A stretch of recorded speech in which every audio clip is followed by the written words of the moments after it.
Hi everyone, you're very welcome back to Projectotron, the prediction site with a difference. Today, we're going to be looking at the World Cup final. 63 games in, it all comes down to this. Two teams left, Argentina and Germany. Rory, how do you see this one going? I see this being a very, very tight affair. After what Germany did to Brazil in the semi-final, everyone's going to expect them to come out and scoring and repeat the same performance again because they're up against South American opposition again. With a supposedly dodgy defence. That's not the case. Germany were perfect against Brazil. They didn't do anything wrong except letting Oscar score in the 90th minute.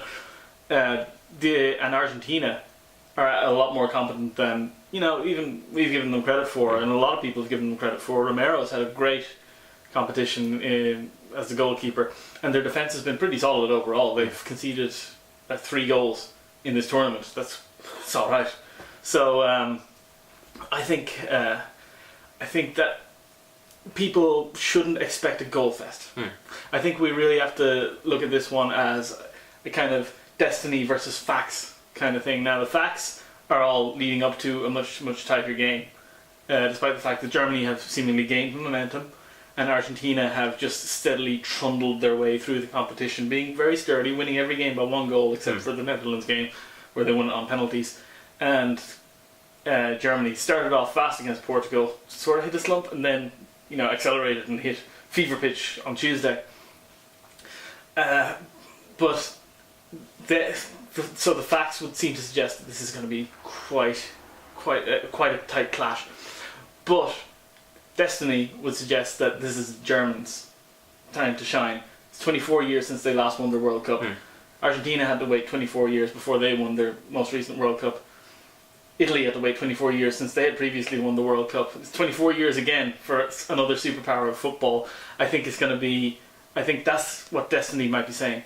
On the other hand, if you look at Argentina's destiny, we have Lionel Messi here. And he has had a terrific competition. He really has. He's at the peak of his powers now. He's 27. Next time he's at a World Cup, he's going to be 31. Maybe on the decline. Maybe the team... It probably will still be built around him, but he arguably won't have this much talent around him ever again. This has to be his time to shine, and if he's ever going to win a World Cup, wouldn't it be sweet to win it in the Maracana? Yeah. It would be beautiful. So, all things considered, it is going to be very, very close. This is going to be a low-scoring game, and it's going to be 1-0 to Argentina in regular time. I think it would be a shame if this World Cup... It would be fitting, but it would also be a shame if this World Cup went to penalties. I don't want to see penalties here. I want this to be won. I want someone to have earned it properly, rather than just two teams too scared to move for 90 minutes or 120 minutes. So yeah, I'm going to say a 1-0 win to Argentina in normal time. Okay. Well, of course, the last time these two teams met in the final was 1990 when it did go to penalties, and Andreas Brehme scored the winner after from what I can remember was a very boring game. I'm pretty sure that I left halfway through it to go outside and play football, and then came back in. What's interesting about this game is that you're right. It is a choice of whether you want to back with your head or with your heart. If you're the romantic, you're probably going to back Argentina.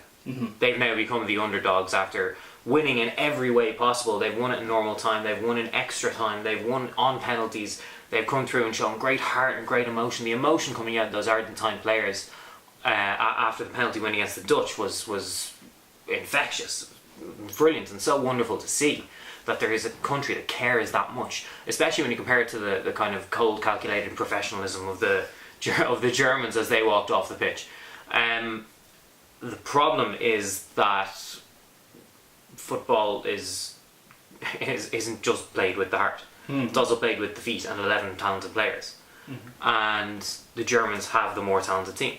Germans have the better team, and since the France game, which we've spoken about before, when they made the changes that Love needed to solidify his team at the back and cut out the errors they showed against Ghana and against Algeria, the Germans have really come on leaps and bounds. The really interesting thing for me is going to be, do they have what it takes to unlock what, as you rightly point out, is a really tight Argentine defence? I think they've kept 3 clean sheets now in 6 games. They've conceded fewer goals than Germany have in this competition. Yeah, they've proven what initially everyone thought would be the Argentine team's weakness has actually proven to be their strength. It's been their stuttering attack that has let them down in games when their defence has kept everyone out. Yeah. They haven't actually conceded a goal since they got into the knockout rounds, so Exactly. that's a good indictment. Exactly. So I think that the Germans. I'm not one to buy into form. I certainly don't agree with the idea that they might have peaked too soon with Brazil. In a knockout tournament, it's anyone's game on the day.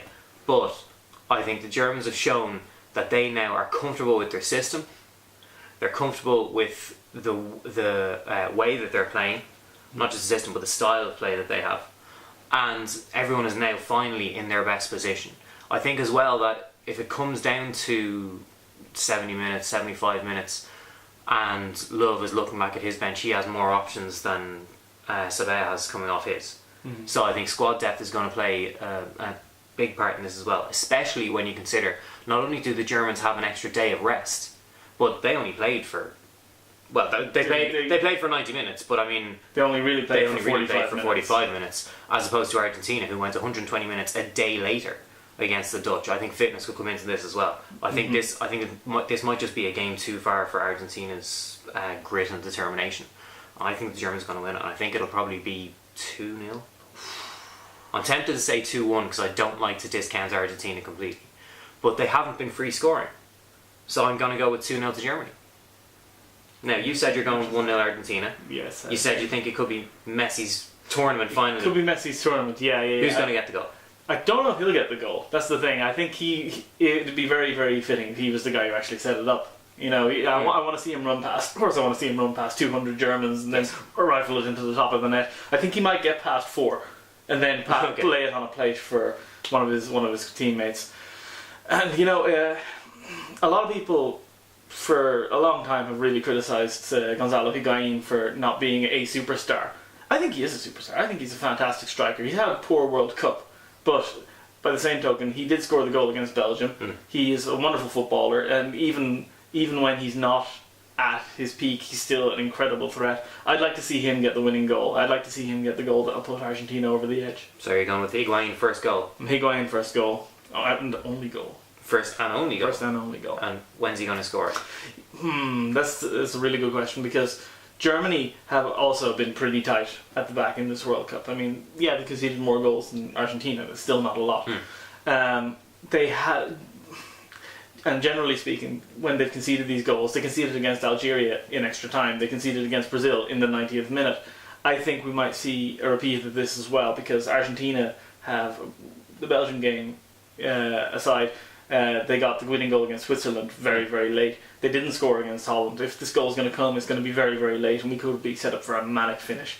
I'm going to say that this goal is going to come in the last 10 minutes. 81 to 90 minutes. 81 to 90 minutes. Because we've seen some ridiculous odds on those. 18 to 1. Currently on some betting sites. That is huge. For the first goal in the last 10 minutes. I think that's ridiculous. I think that's well worth a punt. Yeah. Given that I've gone with the Germans, obviously. I actually think that I'm going to go conservative, and I'm going to say Tommy Muller's going to score the first goal. I think it could very well come from open play. I don't think it's going to come from a set piece. Argentina have shown that they're really, really disciplined at set pieces so far in this tournament. So I think the Germans are going to score. I think they're going to score from open play, and I think it's going to be Muller gets the first one. And judging by how the Germans have played recently, and by the fact that I think that they're going to be quite professional, quite clinical, and keep the Argentine players out, I think it's going to come early. I think it's going to come between 10 and 20 minutes. Oh, okay. Given that if you look at, they scored against France after 13 minutes and against Brazil after 11 minutes, I think. Yeah, the 11th minute. 10 to 20 minutes seems to be where the smart money goes if you're backing the Germans to score first. So, what about Projectotron? Projectotron reckons there will be no goal scorer. Projectotron reckons that there will be no time of first goal. Projectotron has completely hedged its bets. It is stuck so firmly on that fence. It's saying that this is going to be 0-0 all the way. This one is going to penalties. And of course, World Cup final on penalties. That's never happened. And yeah, it's going to reckon that the team that will win the World Cup 2014 in Brazil will be Germany, because it's Germany on penalties. Yeah, exactly. Of course the Germans are going to win on penalties. The shootout did have a couple of particular highlights. One being Andrea Schürrle falling on his arse while he misses placing it over the bar. Excellent. And also Perez he's going to hit the post, but then he's also going to suffer a heart attack immediately and fall down on the pitch in need of some medical attention. I think he pulls through, though. He was shaking hands with players after the final penalty kick. And yeah, it'll be Mats Hummels who will score the goal that will give Germany their World Cup, their first World Cup as all Germany. Yes, Germany's first World Cup. Yeah. Okay, so there you have it. Rory is saying that Argentina are going to win 1-0. I'm saying that Germany are going to win 2-0, and Projectotron calls it a Germany win on penalties to take home the World Cup for the first time as a unified nation. Good fight. Not bad. Yeah. So, we want to thank you very much for joining us throughout the tournaments. We've had a lot of fun. We hope you've had some fun watching it. We hope you've made some money watching it with our tips and advice. And we might see you again for sporting events coming up as the summer ends. Rory? Yeah, well, the NFL is just over a month away now. Proper NFL, not just the pre-season. We're shortly going to hear about LeBron James' decision. Where's he going to go? So there'll be a lot of focus maybe on basketball. We've got the regular Premier League season coming back. Of course, there's more football. Fantastic. Would you believe it? Yeah.